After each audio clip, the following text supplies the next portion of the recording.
Greetings, dear traders. My name is Elizabeth Belugina. I'm the Head of Analytical Department at FPS, and today we will be talking not about the weekly outlook for Forex measures, but about the Forex outlook for the next year, for 2017. Although some traders may think that a whole year is too long a period of time to think about, I still think that we have to analyze the bigger trends at the Forex market in order to understand the overall picture, and this understanding will surely be of great value even if in our day-to-day trade. So we have a presentation today, and we will discuss the major currencies, some other currencies as well, and we will start our talk with making some conclusions about the year 2016, as there is a lot to digest about this past year, almost past year. So I can say that the year of 2016 was indeed the year of shocks for the market, because there were many unexpected events. Most of these events were political events. I think that everyone is well acquainted with the list of these events, at least with some of them. Surely we will mention the Brexit vote, which took place in June 2016. Opinion polls used to predict that British people will vote to remain in the European Union, but the opinion polls were wrong. And here we have now we are dealing with this Brexit talk and waiting for more clues on when exactly this would happen. But still, this is the course the UK has adopted. Also, there was a surprising victory of Donald Trump in the US presidential election, which took place in November.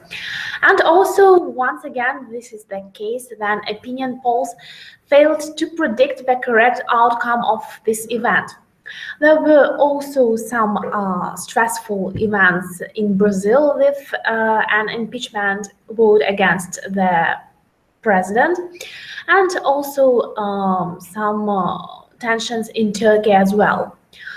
These events of political sort created high volatility in the Forex market, and actually all hints show us that the same may continue in 2017, and next year we have to work with a kind of similar political reality. On the one hand, what we will see in 2017 will be formed by the consequences of the decisions the public has made in 2016. We will be dealing with Brexit for the United Kingdom, and this will be one of the major topics for those who trade the British pound. Donald Trump will surely have an impact around Forex market in general, as it is a huge factor for the US dollar, and we'll speak about it a bit later. And also we see now that some political parties who are against integration, who want their nations to be more independent, are now rising to power in European economies, in other countries, and this may form international policy, economic policy, and consequently have an impact on currencies, which are very dependent on such factors. So the first point is that 2017 is going to be as volatile and probably more volatile as 2016. We will have the continuation of this politically induced volatility. After we have spoken about 2016 a bit, we have spoken about the politics. I also would like to add that this year was very interesting in terms of central bank policy. As we know, central banks and their interest rates, their other policy measures represent one of the main drivers of Forex market. And in 2016, we saw that many central banks have actually reached some limits of their monetary policy easing. I'm talking about the European Central Bank, the Bank of Japan, and probably even the Bank of England. The US Federal Reserve, as we have seen this week, has moved towards tightening monetary policy, and it is currently alone in this direction. But such central banks as the Bank of Japan and the ECB have also shown that they can't loosen their monetary policy forever. For example, the Bank of Japan had to use some other methods.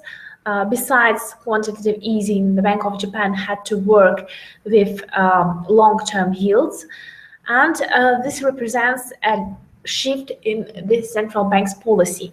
There are many rumors that the Bank of Japan will have to taper its monetary easing next year. And as for the European Central Bank, it has announced a big quantitative easing program and was conducting this program in 2016, but we can see that by the end of the year, despite the fact that the ECB's President Draghi extended QE program, it also announced that beginning with April 2017, we'll have less amounts of monthly quantitative easing in the euro area. And this means that the European Central Bank also sees the end of asset purchases in future and understands that the bond market isn't that great for it to buy bonds every month with such great amounts. As a result of the fact that central banks have reached some limits in their loose monetary policy, and as their policy doesn't really provide great results, inflation is still very low in developed economies, below the target levels, and economic growth hasn't improved that much. Probably in 2017, we'll see a shift from the total reliance on the central banks to the governments, and we'll have the governments of the US, the euro area economies, and Japanese government as the main newsmakers, and the impact of governments will be increasing in comparison with the influence that the central banks have on their currencies right now. This all probably goes back to the so-called currency wars, which have begun after the global financial crisis. We saw different central banks make their monetary policy looser and looser, and at this point I think we have approached the limits of this policy, and now the action will be switched from central banks to the governments, and central banks will slowly but surely try to taper their loose monetary policies. But of course, there will be a difference in how this tapering, this tightening of monetary policy will happen, and the US Federal Reserve is obviously ahead of other central banks, which is giving the US dollar a competitive advantage. So after discussing 2016, let's try to make some assumptions about 2017. It's surely kind of difficult to talk about 12 months ahead. but we'll try to make our assumptions reasonable and rational. So at first, I'd like to discuss some important factors we have to consider. Firstly, political events which are lying ahead. Still, we will be talking about Brexit, and in particular about the terms and conditions of triggering Article 50. This process is what will be the actual start of Brexit. So the government or the Parliament of the United Kingdom will have to trigger this article, and the actual separation between the United Kingdom and the European Union will start. We have a lot of different commands from British and European authorities. We have a lot of contradictory statements from the UK government and members of Parliament. And for now, the general idea is that the UK government will have to present Brexit plan by March 2017, and the members of Parliament will agree, will study this plan, and they agree to start the Brexit process in March 2017. Still, there is a lot of uncertainty which is associated with Brexit. All in all, British Brexit Secretary David Davis said that the government won't publish its Brexit plan before February, and until we don't have exact details of Brexit plan, and until we don't know on what conditions will be the further interactions between the UK and the other part of Europe, we won't have significant bullish drivers for the British pound. So this still is a political risk event, and still we will have to follow the news flow which relates to Brexit. Also, there will be elections, more elections and more votes the next year, and these will be votes of big importance, because we are talking about such leading European economies as Germany, France and Netherlands.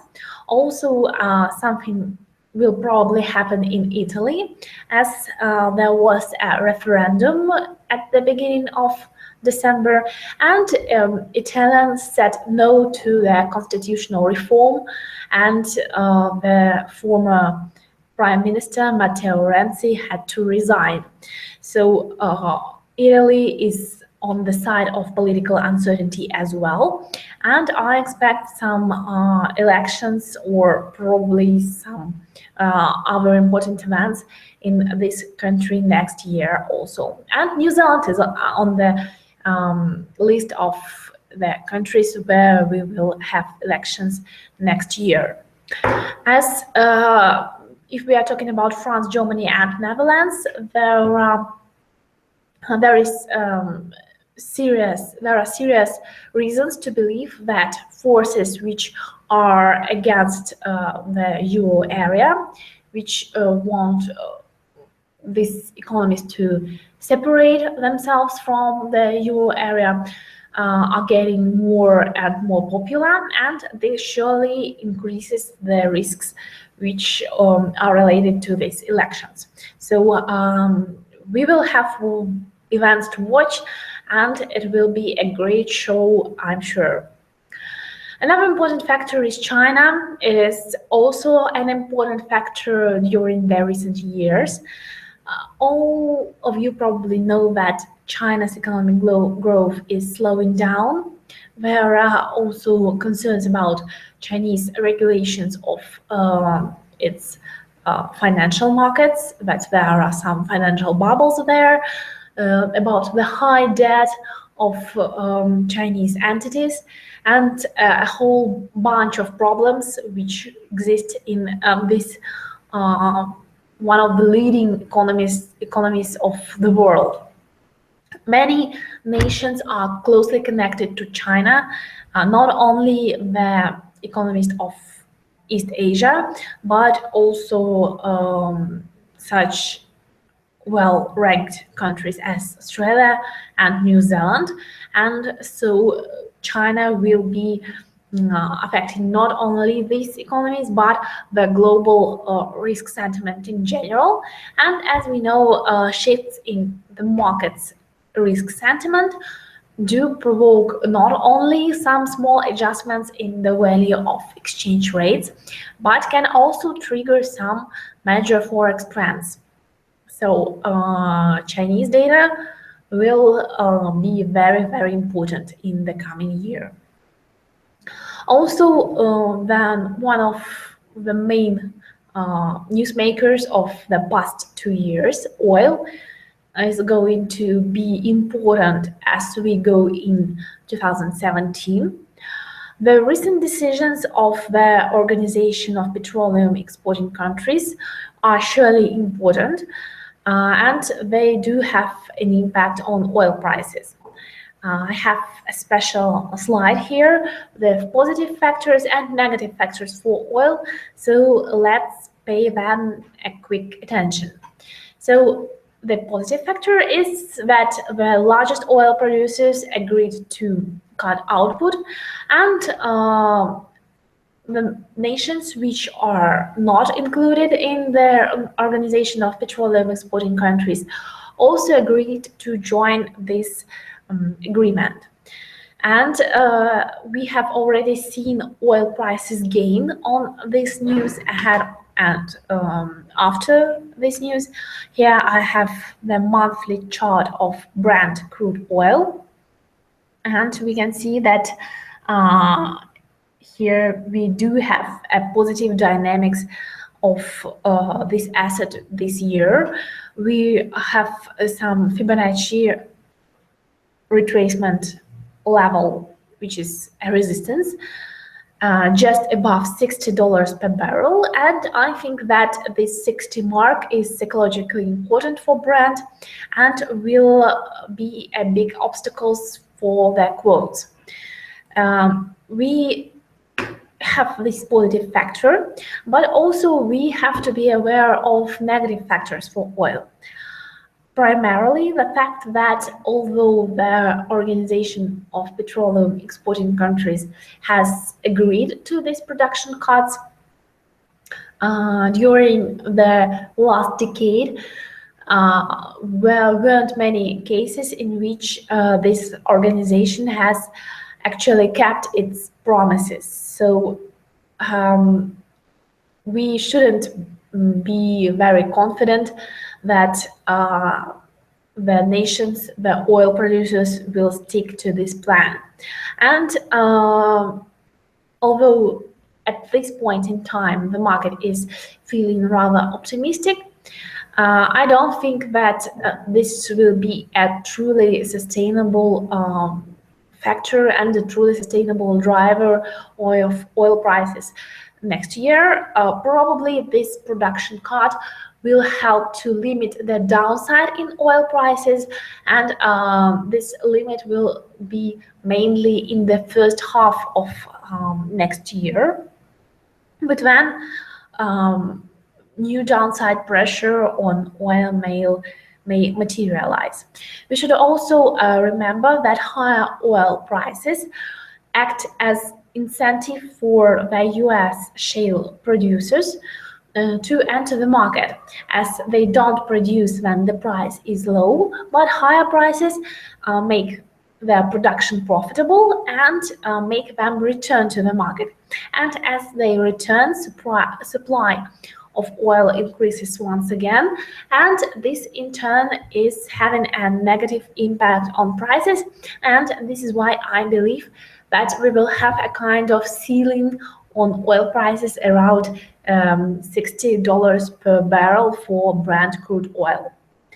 And another factor to consider is that growth in China's oil imports is expected to slow by more than 60% in 2017. So China is a big consumer in Asia and in the world. So such trend and such expectations of demand from China surely are not encouraging for oil prices. So the conclusion is that oil advance isn't sustainable. The prices will have support as we go into the next year, but we shouldn't expect the price to shoot above $60 per barrel mark. So this is oil, and some more factors for the whole year of 2017. Here I put actions of Donald Trump's administration in point number 4. And let me explain that a bit. I think that the fact that Republicans came to power in the United States represent a big fundamental change for America. We know that the policy of this political party is quite different from what the Democratic Party has been doing so far. Donald Trump himself is a very charismatic and unusual leader, and he has some contradictory policy suggestions about which he was talking during his presidential campaign. And he will likely deliver at least some of his promises. We are currently seeing that the market is really optimistic about the US economy. The rate hike by the US Federal Reserve increased this optimism, and also markets expect that Trump will do massive fiscal stimulus, and his measures will help to encourage inflation and, what is more important, to accelerate economic growth in the United States. For now, the markets are very sure that Trump and his administration will be very good for their US business, US companies. And in my opinion, this should be more or less true. America is welcoming changes, and unless Trump really does some provocative things in his international trade relations, we will have a rather favorable conditions in the United States. All in all, we saw that American economy has truly recovered in the second half of 2016, and the labor market is in good shape. The sentiment of the market is in good shape, and the economy in general. So I'm quite positive here, but the exact policies, the exact plans of Donald Trump are still unknown, and as he reveals these plans and does these policy steps in 2017, will surely feel the impact on the market and on the currency market in particular. So the actions of Donald Trump will be important for the US dollar, and through the international trade policies, which are one of the main points in his program, will affect other currencies and other economies. So we'll be watching Trump for sure. And a final factor or factors, these are economic fundamentals in economies in question, in economies about the currencies of which we will be talking. So here I think we should come to our next slide to discuss these fundamentals in greater detail. Major currencies. Fundamentals. We have spoken about the US dollar, and I have outlined that all in all, analysts expect stronger growth and inflation next year, and the base scenario is that this will be more or less true. Here is the monthly chart of the US dollar index, which tracks the dynamics of American currency versus the currencies of America's main trading partners. And we can see that after some consolidation which took place in 2015 and the most part of 2016, US dollar index managed to break above 100 point resistance on the upside and currently is trading around 103 mark.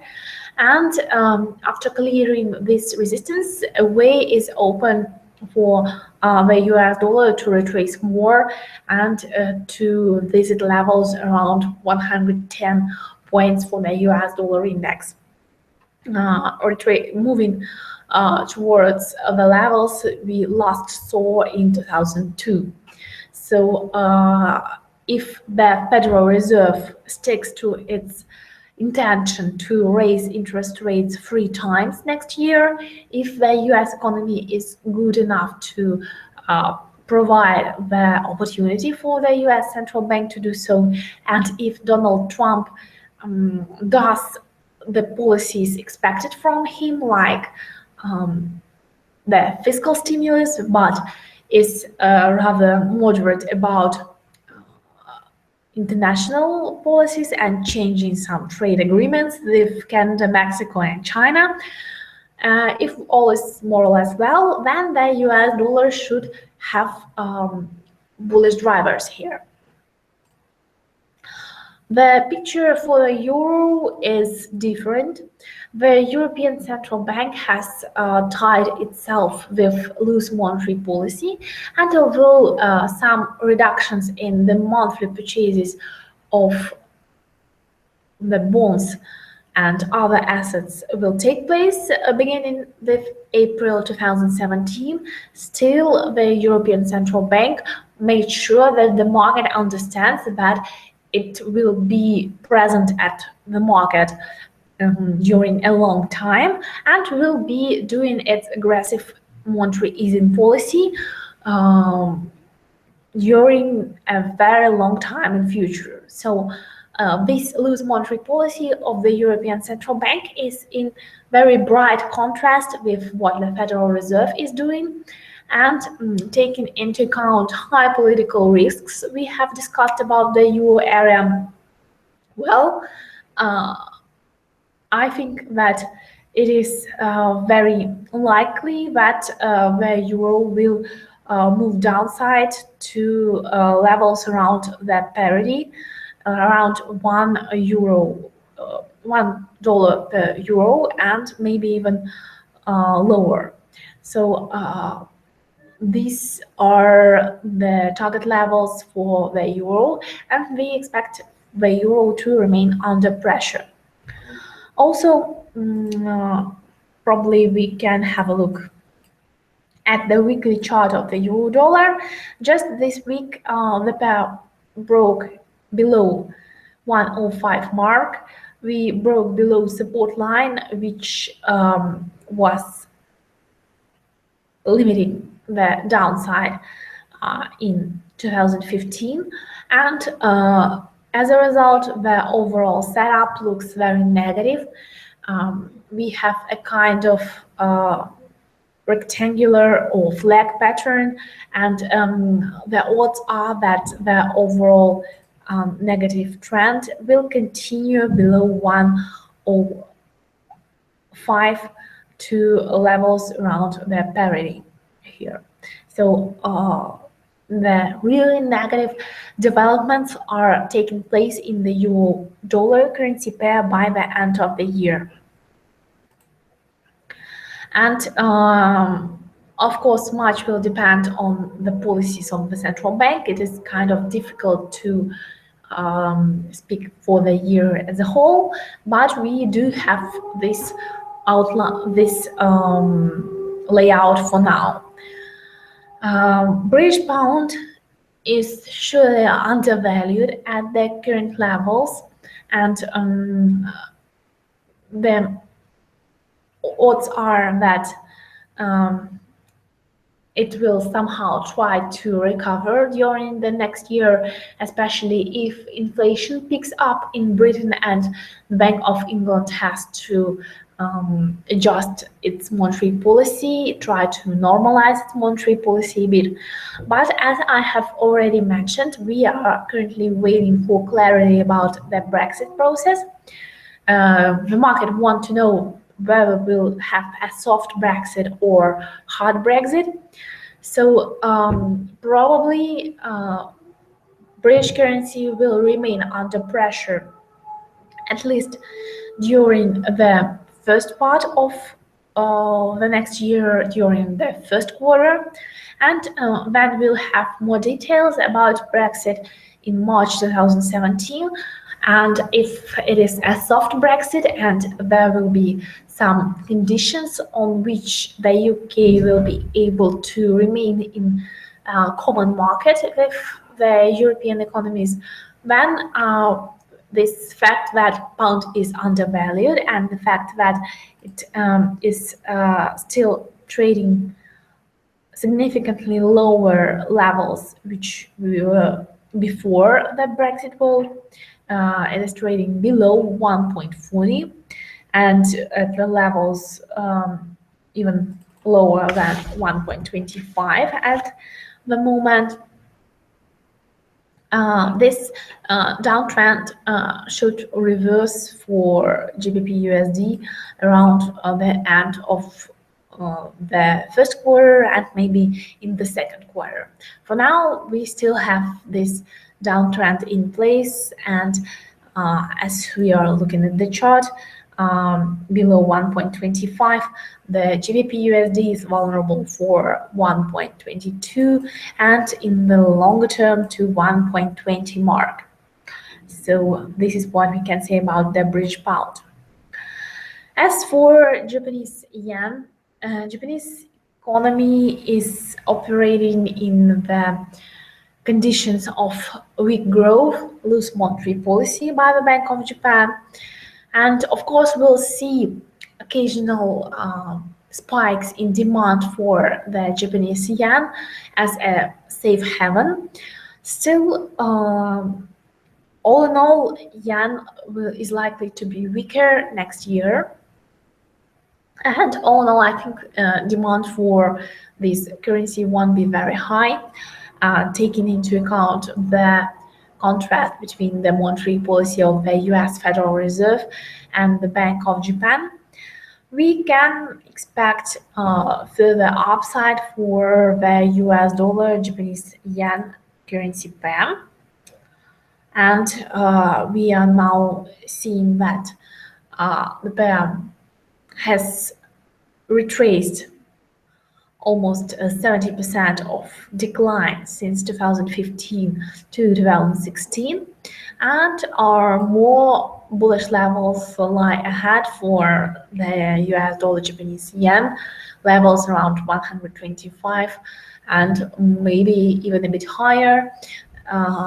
The trend won't be as rapid as it used to be up to this point probably, but the bias for dollar yen will likely remain bullish next year.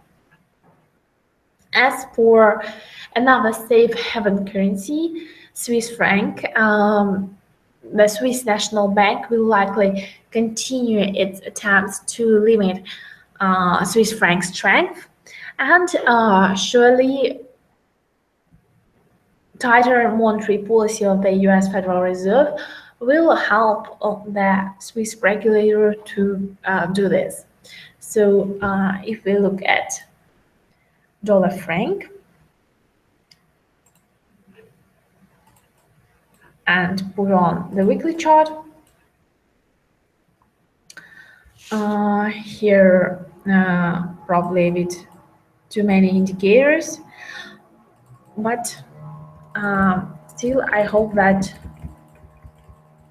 you are able to see that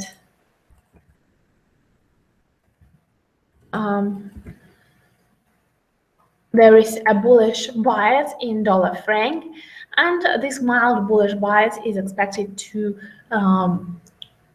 continue in 2018. 2017. As for commodity currencies, Australian dollar and New Zealand dollar, much will depend on dynamics of commodities. But if we are talking about Australia, here we are in the situation of slower wage growth, which is an important factor. So there is a chance that the market will once again start expecting the Reserve Bank of Australia to reduce the interest rates, and these expectations of a rate hike, even a rate cut, even if we won't get a rate cut, will represent a downside risk for Australian dollar. If we are talking about the New Zealand dollar, the picture is more or less the same. The currency has strengthened so far, and strong currency is not in the interest of the Reserve Bank of New Zealand, so it may try to somehow change the situation. The market may also expect some rate cuts, and these currencies will have to fight the strength of the US dollar if the Federal Reserve proceeds with its plan to increase interest rates 3 times in 2017. Of course, we remember that when the Fed increased rates in December 2015, it planned 4 rate hikes in 2016, and actually there were only 1 rate hike, and as well in December also. So we don't need to be overly we don't need to take this forecast of the Federal Reserve for granted. The reality may diverge significantly from the forecast of the Federal Reserve's members, but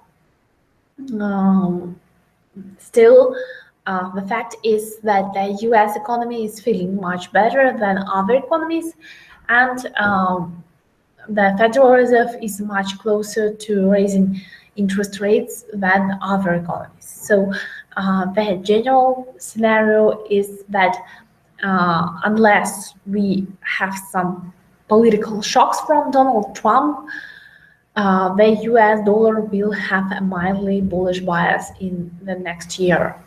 And also, I'd like to point out that Donald Trump will become the actual president of the United States at the end of January. So this is when the real thing is going to start with Donald Trump. So pay attention to this time frame. And apart from currencies, I wanted to discuss another important asset, which is gold, and to speak about the outlook for gold in 2017. There are also positive and negative factors for gold. The main negative factor are the expectations of the US rate hikes, and actually this is what provoked the sell-off we have seen in gold in the recent months in the first place. So as we project some hawkish action from the Fed next year, then we can expect that this factor will continue having an impact on gold prices and continue limiting the asset on the upside and provoking further downside. Also, technical picture doesn't look very inspiring to me. Let's have a look at the gold chart, and we can have a look at the monthly chart, as this is a longer term view. On the monthly chart, we have a negative intersection between the 50-month moving average and 100-month moving average. we can see that gold is breaking below Fibonacci retracement levels one after the other. And actually, despite this decline in the recent month, we are only approaching the levels on which from which gold started to rise in 2016. So we are only getting closer to the minimums of 2016. And this fact that we didn't get in the negative territory during 2016 means that potentially there is scope for more downside in gold prices. We are approaching support around 1115 mark. This is 78.6% Fibonacci retracement of this year's former advance. And the next level to watch will be the minimums of 2016 in the area of 1040. The level of 1000, which is not far from there, is a psychologically important level for gold, and here the asset may find some support. But the decline to this target is not unreasonable to expect.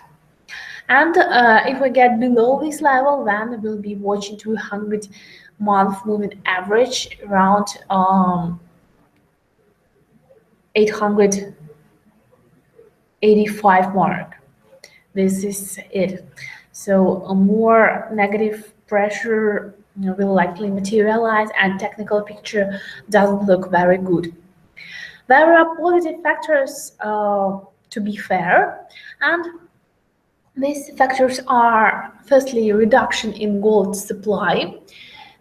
Such plunge in gold prices may lead to the fact that the miners will close production as it becomes less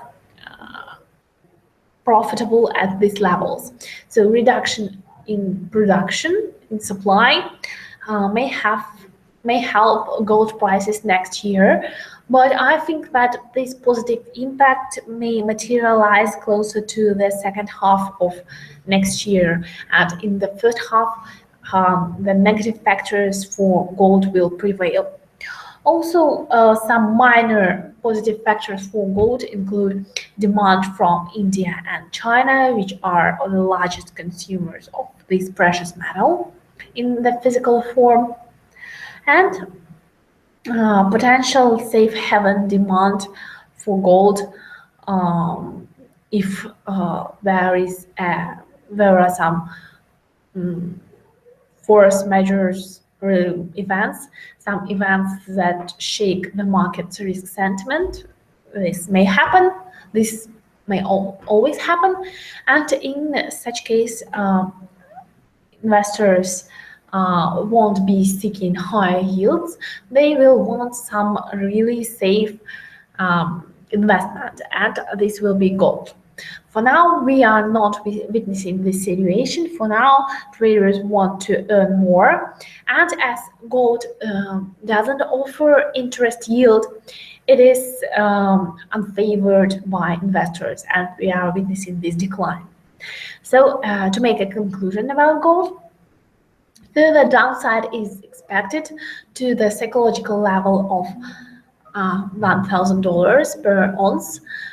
But in the second half of the year, the limit in gold supply may help the prices recover. This is it for gold. And the final point for today is some outlook for emerging market currencies, and probably it may be interesting to some of our viewers. I have made some groups here, and the main reason for the emerging market currencies is the tightening of the US Federal Reserve's policy. There are countries which are more vulnerable to this course of action. Although emerging market currencies are vulnerable to the inflow and the outflow of hot money, and as yields in America get higher with the Federal Reserve rate hikes, this hot money, which have once flowed into emerging market economies, will quickly leave, making their currencies decline.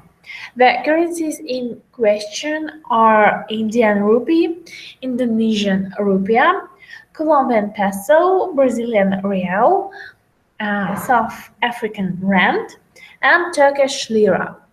So here is the risk of weakness in 2017. Trade risks create concerns for Mexican peso, Chinese yuan, and Korean won. Mexico and China are in intense trade relations with the United States, and if something changes in how these relations are currently organized, then of course this will hurt the currencies of these currencies. And finally, there are currencies which are more sensitive to the dynamics of oil prices, which are the currencies of large oil exporters. And we are talking about Russian ruble here, Colombian peso, and Mexican currency as well. So this is what we can expect from the emerging market currencies, and this scenario is in line with a stronger US dollar. Let's now have some conclusions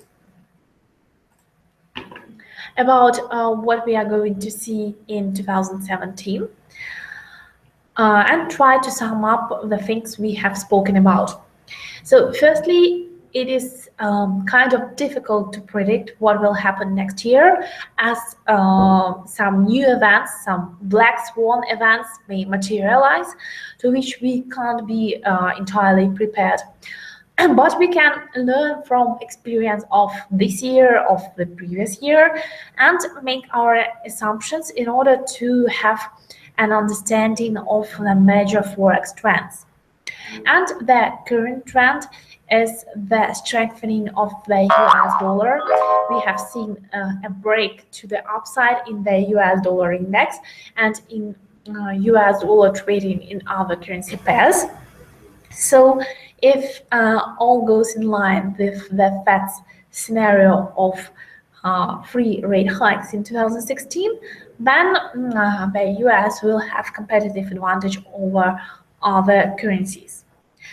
Still, we have to bear in mind that the dynamics of Forex measures will likely be uneven in 2017, as it was in 2016.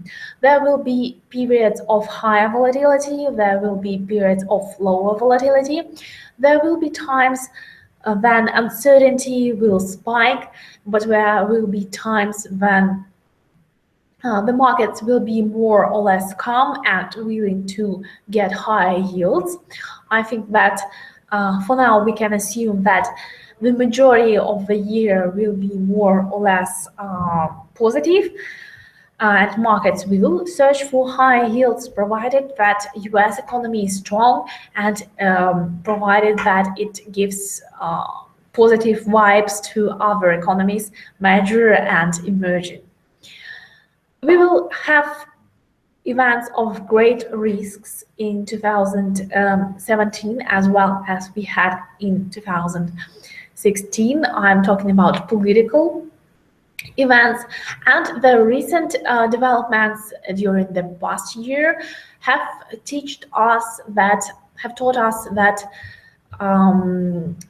results of political campaigns and elections may be unpredictable, and that populist parties are now on the rise, and this is a reason to expect some risk aversion.